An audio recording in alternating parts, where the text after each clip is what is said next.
Let's dive right into this explainer. You hear the word narcissist constantly these days, right?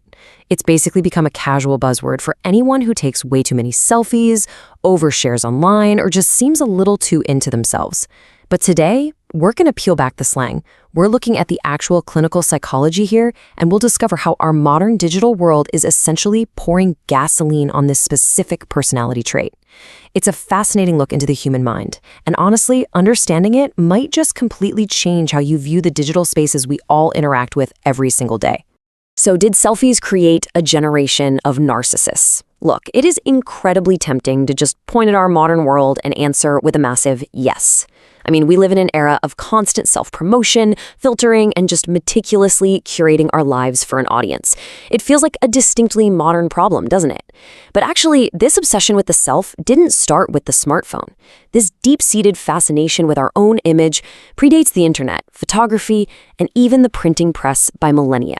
The human ego, well, it's always been looking for a mirror. In fact, way before the very first selfie was ever taken, the ancient Greeks and Romans told a myth about someone who was a little too obsessed with his own image. According to the legend, Narcissus was this breathtakingly handsome young guy wandering the world. After carelessly rejecting a nymph named Echo, he caught a glimpse of his own reflection in a calm river. And, well, he fell so deeply and completely in love with his own image that he literally couldn't physically tear himself away. He eventually withered away and drowned. A flower marked a spot where he died, which we appropriately still call the Narcissus. It's a pretty brilliant, tragic metaphor for modern digital validation, right? Wasting away because you simply can't look away from yourself. All right, let's move into section 1, defining the trait and getting the personality in focus. See, narcissism isn't just advice column jargon used to describe a bad date. It's actually a specific set of personality traits that are carefully classified and studied by psychologists. The formal definition centers on an inflated, grandiose self-image.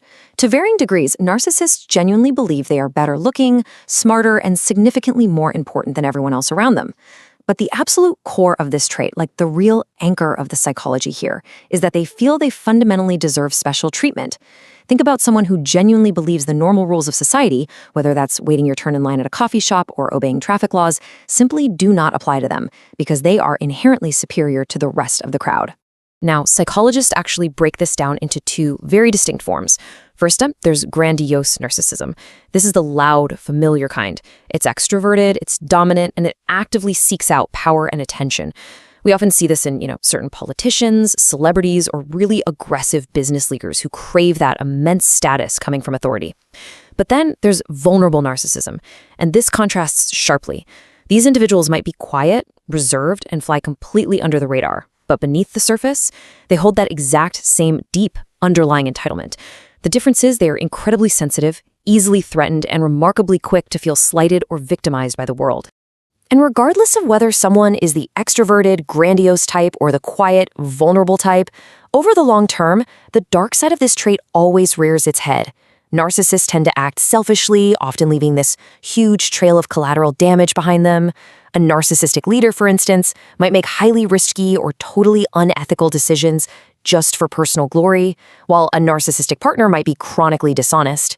And if you dare to challenge their rosy, perfect view of themselves, oh boy, their fragile egos are instantly threatened, which results in deep resentment and intense aggression. It's actually been brilliantly described kind of like a disease, where the sufferer feels pretty good, but the people around them are the ones who truly suffer. Moving right along to section 2, when it's a disorder, let's look at clinical narcissism. So it's absolutely crucial to note that true clinical narcissistic personality disorder, or NPD, is actually quite rare. It affects only about 1 to 2% of the general population. And interestingly enough, it's predominantly diagnosed in adult men. And that word adult is really key here. This diagnosis is strictly reserved for adults. Why? Well, because teenagers and young children can be incredibly self-centered, dramatic, and completely focused on their own needs, right? We've all seen it. But for young people, that's often just a perfectly normal biological phase of human development as they figure out their complex identities, not a lifelong clinical disorder. Now, for that rare 1 to 2% who actually have the disorder, psychologists look for very specific, severe traits outlined in the DSM-5.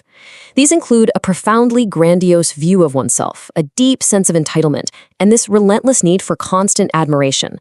But perhaps the most damaging trait of all is a severe problem with empathy. And look, a lack of empathy doesn't necessarily mean there's some comic book villain plotting evil.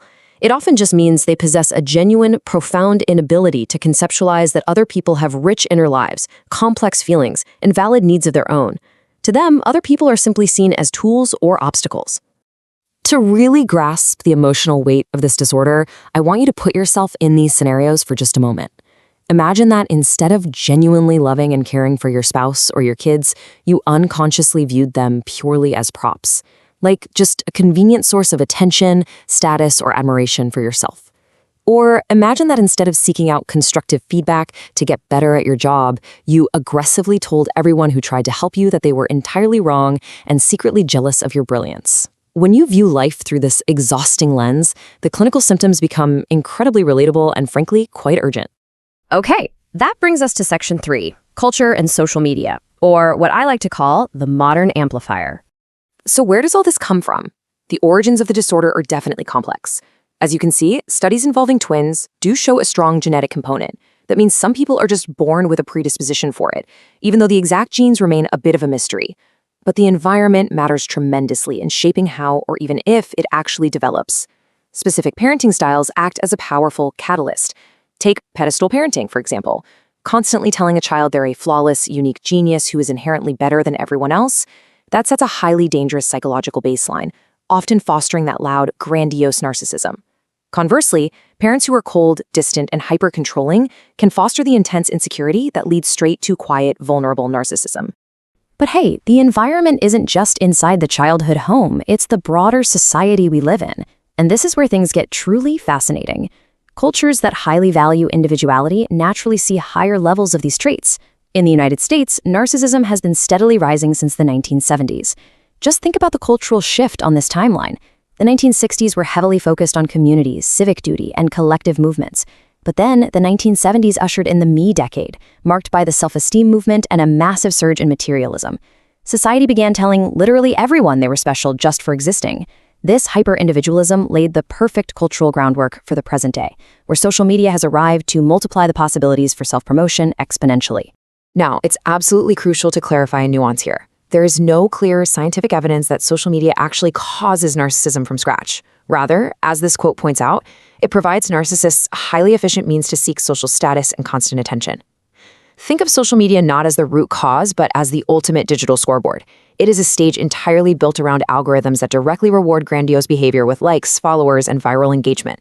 For someone who is already predisposed to craving validation, well, these platforms are just perfectly designed to feed the exact things their ego desperately wants. Which leads us to Section 4, can they change? Let's look at the path forward. Given how deeply ingrained these traits are from childhood and how heavily our modern digital culture rewards them, we really have to ask if change is even possible. The hopeful answer is yes, but it requires a very intentional and honestly very difficult path. The core steps involve engaging in long-term psychotherapy, practicing rigorous, honest self-reflection, and actively building compassion towards others. And compassion is the specific antidote here. Actively practicing genuine care for the well-being of other people essentially forces the brain to step outside of its grandiose, self-centered loop and recognize the shared humanity in everyone else. But here's the ultimate tragic irony of treating narcissism. The cure requires exactly what the disorder prevents. As you can imagine, self-reflection from an unflattering angle is agonizing. Keeping up the exhausting work of self-betterment is incredibly difficult for someone with this disorder because looking honestly at one's own deep flaws and openly admitting imperfection to a therapist is the exact vulnerability a narcissist is psychologically wired to avoid at all absolute costs. Their entire personality structure is literally built as an ironclad defense mechanism against ever feeling ordinary or flawed. So, as we wrap up this explainer and our exploration of the human mind, I want to turn the focus back on our own daily lives. How can we actively foster genuine empathy in a digital culture that actively, algorithmically rewards constant self-promotion? It's a provocative question for sure, and there's no easy answer. But it is a deeply necessary one to reflect on as we navigate the digital environments we all participate in, scroll through, and post on every single day.